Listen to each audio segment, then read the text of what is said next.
ilmu ini akan berguna nanti ketika kita belajar tentang saham, memilih perusahaan yang bagus. Ini asetku, rumah ini asetku, motor, mobil ini asetku. Bisa jadi rumah ini masih utang gitu, bisa jadi motornya masih utang. Apakah laporan keuangan keluarga kita atau pribadi kita sehat? Kamu jualin aja, lumayan buat modal investasi.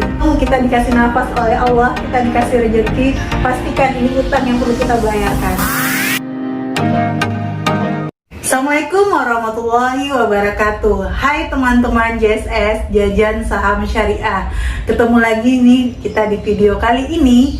Kita akan ngebahas nih tentang salah satu hal untuk FCU, Financial Check Up.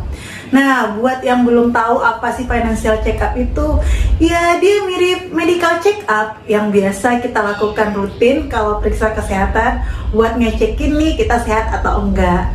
Nah, video sebelumnya nih kita udah bahas FCU ya, dan ada satu lagi nih video di dana darurat, salah satu tools untuk memperbaiki kesehatan kamu.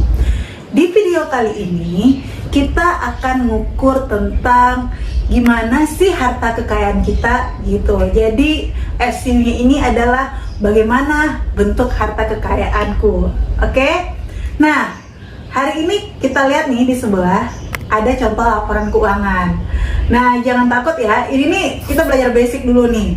Insya Allah ilmu ini akan berguna nanti ketika kita belajar tentang saham, memilih perusahaan yang bagus.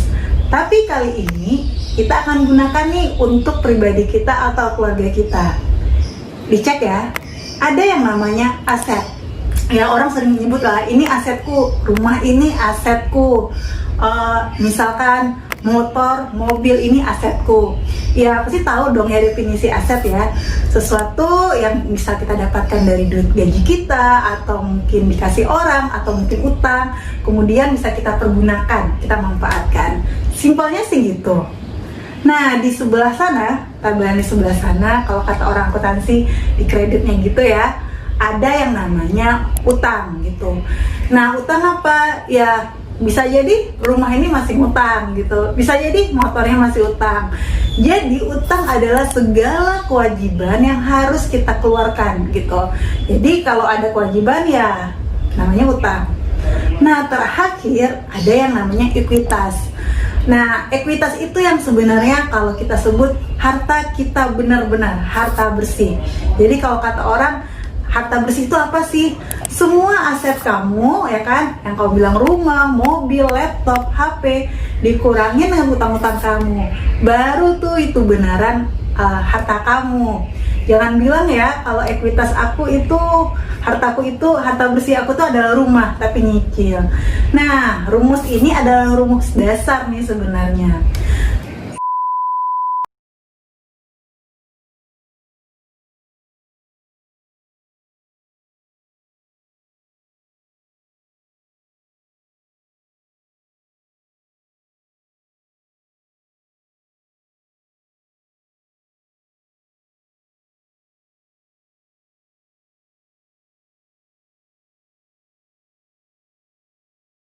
Cynthia, apa gunanya sih kita tahu? Nah, ini penting ya dasarnya ya. Kita pindah nih. Nah, dilihat di sini ya. Kali ini kita mau deteksi nih, apakah laporan keuangan keluarga kita atau pribadi kita sehat. Jadi, teman-teman lihat nih, aset tadi kan dibilang. Teman-teman cek nanti di rumah ya. Aset saya kebetulan apakah produktif atau tidak produktif? Misal, kita kasih contoh aset produktif. Rumah. Ya kebetulan sih rumahnya udah lunas, dan kebetulan ada sewa, ada anak kosan misalkan, dapat pendapatan, itu berarti aset produktif. Atau nih, kebetulan rumah ya kan, ya masih ngutang sih Sen, tapi juga disewakan, itu juga termasuk aset produktif, itu termasuk utang yang sehat ya. Kemudian aset yang tidak produktif, misalkan nih laptop dipakai buat main games doang, atau nonton film Korea doang, HP dipakai buat main doang. Nah, itu contoh aset-aset tidak produktif. Nah, kita pindah ke sebelah, utang. Nah, utang itu apa? Utang juga ada yang produktif, ada juga yang nggak produktif. Contoh utang produktif tadi, ya terpaksa sih cicilan rumah masih bayar, Tapi kebetulan cicilan rumahnya itu adalah untuk disewakan, yaitu produktif, atau untuk dipakai sendiri, yaitu bermanfaat. Kalau utang yang tidak produktif atau konsumtif yang gimana? Ya utang kredit card gitu ya, utang kredit card. Nah, utang konsumtif ini juga terbagi banyak nih. Ada yang bagus sih, ada yang enggak. Misalkan nih, utang kredit card, kartu kredit, tapi untuk kebutuhan memang mendesak. Kita misalkan perlu keluar negeri kan nggak mungkin pakai kartu yang tidak kredit ya. Nah, tapi kalau yang konsumtif, ya untuk beli belanja dan tidak sesuai dengan pendapatan kita, digesek-gesek aja, terus pengennya dicicil tiap bulan. Tahu-taunya kena bunga atau biayanya yang mahal. Nah, ini nggak sehat ya. Nah, jadi di sini bisa kita lihat nih, ada berbagai macam aset dan ada juga berbagai macam utang. Nah, ekuitas mah diabain aja ya. Intinya harta ekuitasku itu adalah aset dikurangin utang kita. Nah, tugas kamu di FCU kali ini dan tugas kita di FCU ini adalah, yuk sebelum memulai investasi, kamu cek dulu nih, mana sih sebenarnya harta kamu yang benar-benar bermanfaat, yang produktif asetnya, dan mana yang utang, produktif, dan konsumtif. Setelah itu, coba cek lagi, apakah ada aset-aset yang sebenarnya dia tidak produktif dan sebenarnya bisa kamu bikin produktif. Atau misalkan ya kamu jualin aja, lumayan buat modal investasi. Apa tuh contohnya? Misalkan nih laptop kebanyakan di rumah, HP kebanyakan di rumah, ya udah, cara salah satunya jualin yang nggak penting, atau ubah itu menjadi sesuatu yang baik. Misalkan buat menulis, lalu menjadi publikasi, atau misalkan laptopnya dipakai buat belajar, nge-zoom, nge-youtube kayak gini. Dan intinya aset itu adalah sesuatu kalau bisa kita gunakan untuk menghasilkan di masa depan. Nah, itu sederhananya. Nah, sekarang Cynthia mau ngasih intip nih, contoh laporan keuangan yang sehat dan nanti bisa kamu impikan. Nih, lihat ya di sebelah. Laporan keuangan yang sehat ini seperti ini. Dia punya aset produktif. Misalkan kalau rumah ada pendapatan sewa. Kalau misalkan investasi, dia punya investasi di saham, reksadana, sukuk, atau di P2P. Atau kalau tidak, juga salah satu asetnya adalah dia berbisnis. Misalkan dia bisnis frozen food kan ya, berarti ya dia punya aset untuk segala aktivitas bisnisnya. Nah, pasti mungkin ada istilah-istilah yang nggak ngerti ya. Insya Allah kita bakal belajar nih bagaimana membentuk aset kita yang produktif seperti ini. Nah, aset yang tidak produktif nih dan orang suka menganggapnya aset produktif adalah seperti ini. Misalkan deposito saya diklaim jadi aset produktif. No.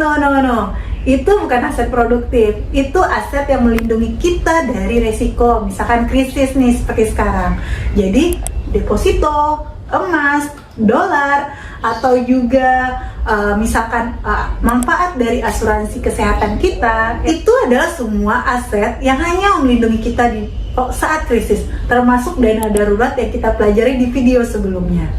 Nah, ada lagi nih aset yang contoh yang sehat, tapi dia tidak tampak. Apa itu? Investasi pendidikan. Ya, beli buku, dipelajari, lalu menghasilkan duit. Bukan sekedar baca buku ya, atau ikutan kursus, ya bukan sekedar ikut-ikutan, tapi sesuatu pendidikan, investasi yang kemudian dapat meningkatkan nilai jual kamu dan dapatkan sebagai hasil pendapatan. Oke, kebayang ya yang bagus ya. Sedangkan utang yang produktif ya bisa dilihat di sini. Nah, yang unik itu ya kan, kita mengklasifikasikan zakat, kewajiban investasi akhirat kita sebagai utang. Iya dong, kita dikasih nafas oleh Allah, kita dikasih rezeki, pastikan ini utang yang perlu kita bayarkan. Oke teman-teman, semoga clear ya untuk laporan keuangan, dan semoga laporan keuangan kita sehat seperti ini ya. Jangan yang jelek dong. Nah, jika kamu ada pertanyaan, jika kamu ada pendapat lain, ayo di komen, dan jangan lupa subscribe, like, and share nih ke teman-teman kamu supaya makin banyak yang melek keuangan dan kemudian baru bisa berinvestasi menjadi smart investor. Selanjutnya, kita juga nggak bosan nih bikin konten. See you teman-teman. Assalamualaikum.